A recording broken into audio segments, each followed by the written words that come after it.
Ok, c'est bon. C'est bon, c'est bon. C'est bon. Ouh, ce stream de toutes les épreuves, n'est-ce pas? Il y a de la grêle dehors. Toujours le trou dans le plafond. Dommage pour le proprio qui ne veut pas réparer. Ouch. Bon, bon, je peux enfin vous parler correctement. Je peux enfin tout vous montrer, etc. Vous comprenez, je faisais un truc délicat, là. Mais c'est bon, c'est fait. Ah, c'est une victoire. Merci, merci. Alors, j'essuie ma plume, hein. Donc, vous remarquerez que je suis un peu handicapée aussi parce que j'ai deux doigts croisés. C'est une maladie que j'ai attrapée il y a quelques, je sais pas, une heure, un truc comme ça. Mes doigts sont croisés maintenant, je peux plus rien faire. Alors je peux faire un peu ça, voilà, mais c'est tout. Ils sont bloqués. Plus sérieusement, je croise les doigts pour Aquila, pour qu'elle puisse se faire tatouer un joli serpent. Et j'ai fait vœu, j'ai fait vœu de croisement. Jusqu'à ce qu'il y ait une réponse positive ou négative, je fais vœu de croisement. C'est compliqué la vie qu'on fait vœu de croisement.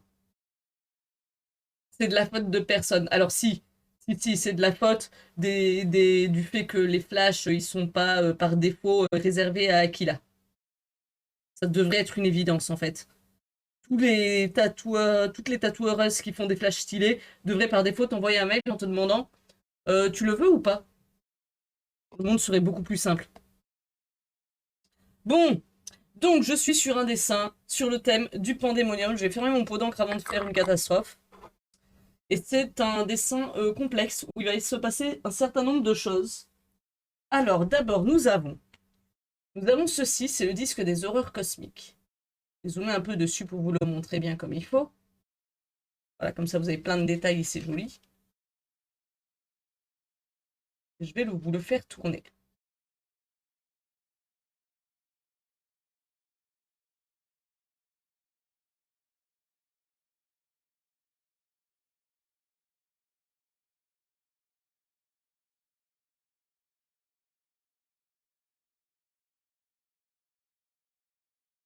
Voilà, on a fait à peu près le tour.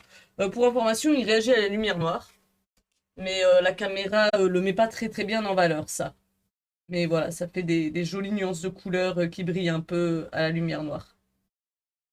Donc comment j'incline et tout, on le voit plus ou moins. Bref, voilà.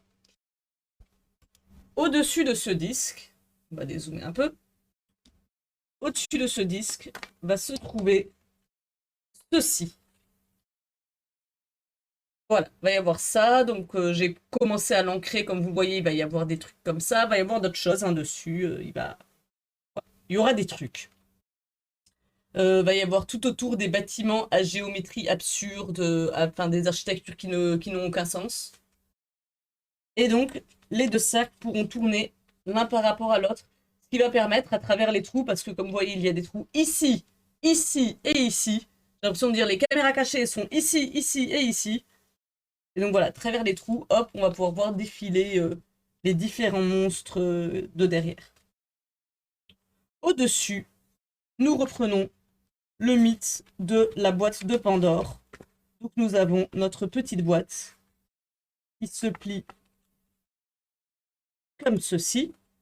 Voilà. Place à peu près là. Et cette boîte peut s'ouvrir, dévoilant son flanc de démon dégueu. Bleh, bleh, bleh. Et si c'est bien placé, et ben voilà, si c'est bien placé, ça se rejoint là. Mais il s'avère que ça va tourner. Ce qui fait que ça pourrait être comme ça, par exemple. Ou comme ça. Ou comme ça. Ou comme ça. Ce qui fait qu'effectivement, là, je suis en train de faire en sorte de faire coïncider pour que il y ait que quel que soit en fait le côté du cube qui est orienté vers là, et ben ça correspond toujours avec ça. Et ensuite, je ferai pareil de ces côtés-là, etc. Je ferai en sorte que les trois positions de la boîte de Pandore bien orientées, en mode complètement placées ici, coïncident bien avec les bords. Ouais, voilà.